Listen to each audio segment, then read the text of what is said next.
Hi everyone, this is Arad from English for Everyone, and today in this video I'm going to work on Go Dutch.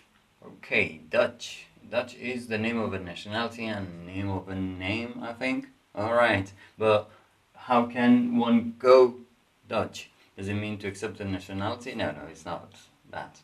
It's not anywhere close. Well, actually, Dutch people are well known to be a bit fisted-handed, let's say bit Scrooge, or let's say tight-handed, or a bit stingy. Yeah.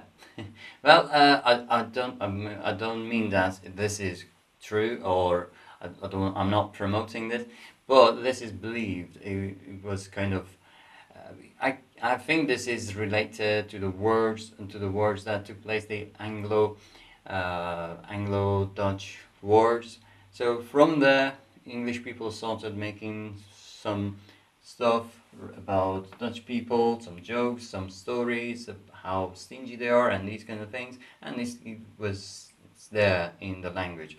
I can't say if that has a supporting background or it was just um, because of anger. I don't know, but the result was that Dutch was used in several phrases and expressions to express some kind of false things. That's like Dutch wife, Dutch uncle, or go Dutch. Okay, so wherever Dutch is used, it has some negative connotations.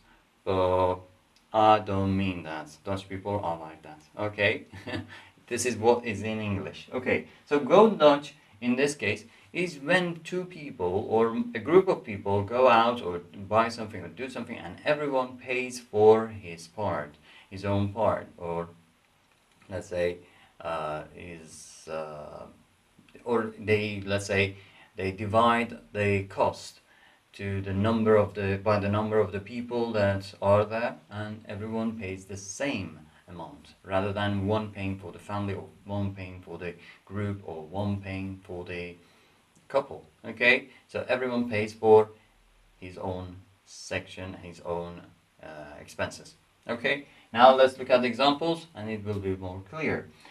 I don't want you to pay for my ticket. I don't want you to pay for my ticket, so let's go Let's go Dutch.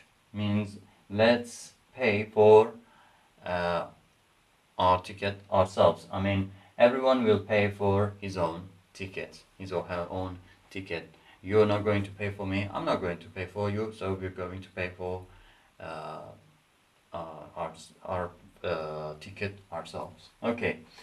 I actually prefer going Dutch. Okay, over here, go is the verb part of the expression. So it can be going, it can be goes, went, let's go, will go, or anything like that. It takes the grammatical rule based on the tense of the sentence, if it is negative, if it is progressive, whatever. So the grammar shows up in the thing, in the verb.